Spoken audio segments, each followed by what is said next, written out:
তো নমস্কার সবাইকে। আমি সৌম্য, আর আমি সাউথ আফ্রিকাতে থাকি, কারণ আমি পাইলট ট্রেনিং করছি। রাধে রাধে সবাইকে।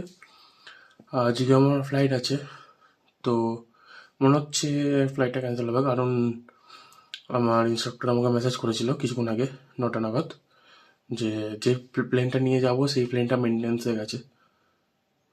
এবার দেখা যাক কী হবে।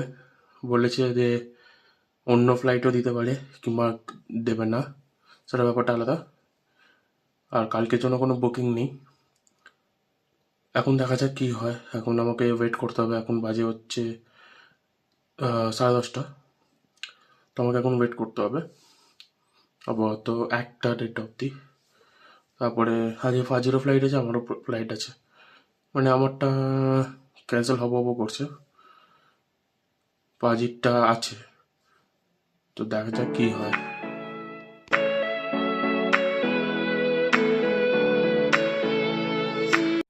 এখন আমি চান করে কফি খেতে বসেছি, কারণ ঘুম পাচ্ছিল তাই। আর এবার কফি খেয়ে আমি বানাচ্ছি ভাত আর ডাল। মানে বসিয়েছি, ডালটা অভিষেক তড়কা মারবে। তো ফ্লাইট গট ক্যান্সেল, কারণ এয়ারক্রাফটই নেই। কোনো কিছু করার নেই, এবার বাড়িতে বসতে হবে। বেসিক্যালি আমি ঘুমাবো, কারণ আমি অনেক তাড়াতাড়ি উঠেছি, ঘুমাবো এবার সত্যি কথা বলতে। তার আগে আজ জানি ব্লগটা ছোটোই হবে, কারণ কিছুই নেই কন্টেন্টের জন্য। তো আমি বেসিক্যালি আরেকটা জিনিস ইনফরমেশন দিয়ে দিই, সেটা হচ্ছে what are the basic requirement for to becoming a pilot। মানে বেসিক কী কী জিনিস লাগে যেটা কিনা পাইলট হওয়ার জন্য লাগে। ফার্স্ট অফ অল হচ্ছে ক্লাস 11-12-এ ম্যাথ, কেমিস্ট্রি, ফিজিক্স থাকতে হবে। ওটা হচ্ছে বেসিক রিকোয়ারমেন্ট, +2 বলি আমরা ওটাকে, ওটা বেসিক রিকোয়ারমেন্ট। তারপরে হচ্ছে you can go for your college degree.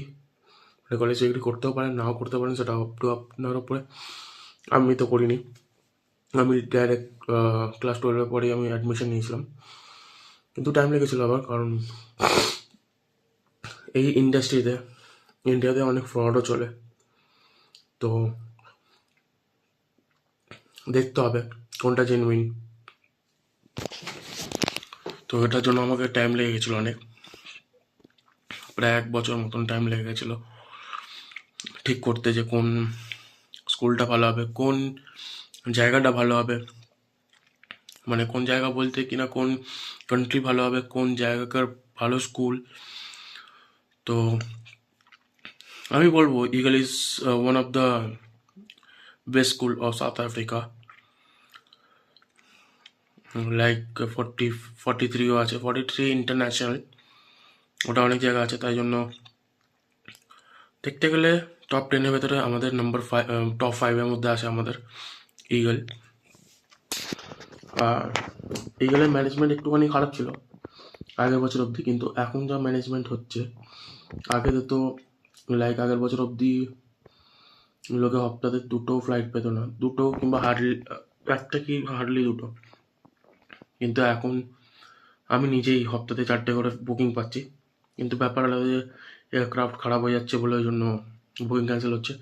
আগের হপ্তাহে তো 4টে বুকিং পেয়েছিলাম আমি, এই হপ্তাহে 2টো হয়েছে, মানে 6টা ফ্লাইট হয়েছে আপাতত আমার এসে থেকে। মানে তার আগে হয়েছিল, সেম হয়েছিল, 1-2টো ফ্লাইট হয়েছিল। তো মানে আসার পরেই। আর এখন যেটা স্টার্ট করেছি সার্কিট ভালো করে, তো এটার মধ্যে আমার 6টা ফ্লাইট হয়েছে।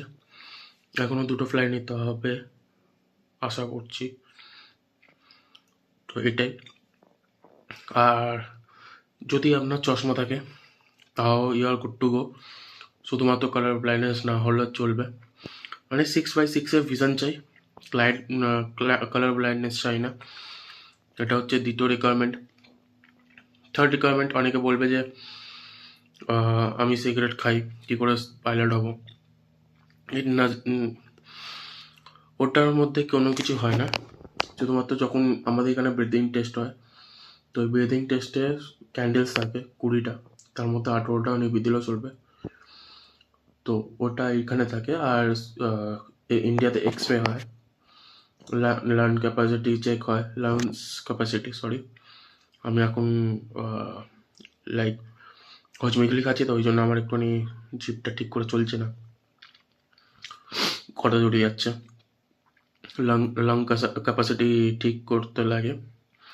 এমনি আপনি যদি সিগারেট খান তাহলে পরে মেডিকেল টেস্টের প্রায় 15-20 দিন আগে ছেড়ে দিলেই চলবে। তো আমার মেডিকেল হয়েছিল ক্লাস 2 আর ক্লাস 1। ক্লাস 2 অনেক ইজি থাকে, যেটা কিনা সব স্টেটেই আছে ক্লাস 2 ডক্টরস। আমাদের কলকাতাতেই 3টা আছে, একটা লেক টাউনে আছে, একটা শোভাবাজারে আছে, আর একটা আমি ভুলে গেছি আপাতত কোথায় আছে, আমাকে দেখতে হবে। তো যদি আপনি পারসিউ করতে চান এই ক্যারিয়ারে, first you have to be with chemistry, physics and maths. যদিও বা না থাকে, যদি ক্লাস 12 অব্দি কমার্স থাকে, তাহলে পরে আরেকটা অপশান আছে, সেটা হচ্ছে এনআইওএস বলে একটা বোর্ড আছে, যেরকম Delhi ICSE board, CBSE board, সেরকম এনআইওএস বলে একটা বোর্ড আছে। তো এনআইওএস বোর্ড থেকে 12-এর শুধু ফিজিক্স আর ম্যাথসটাকে ক্লিয়ার করতে হবে। বেসিক রিকোয়ারমেন্ট হচ্ছে ম্যাথস আর ফিজিক্স, কিন্তু বেসিক মোটা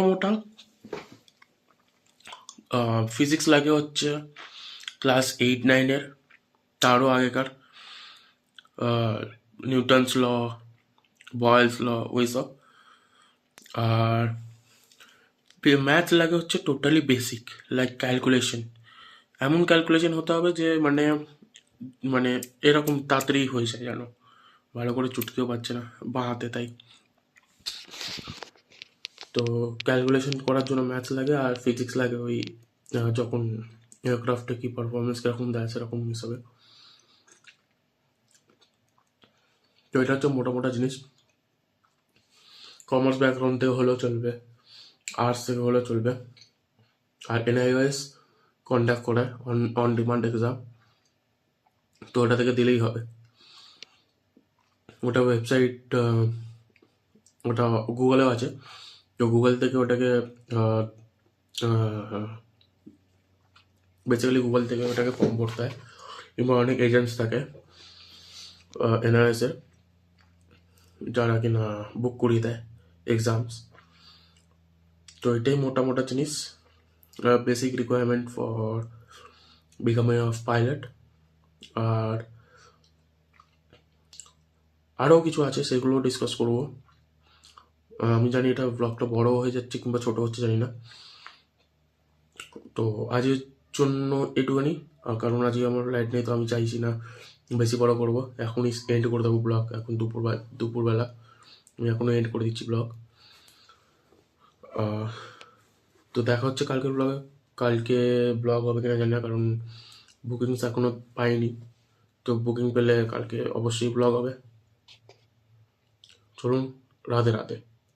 ব্লগটা তো আমি এন্ড করে দিয়েছিলাম, কিন্তু এখন পড়তে বসছি আমি ন্যাভিগেশন নিয়ে। ফ্লাইট প্ল্যান আর ন্যাভিগেশন বাকি, কিন্তু ফ্লাইট প্ল্যানটা পরে দেবো, ন্যাভিগেশনটা আগে দেবো।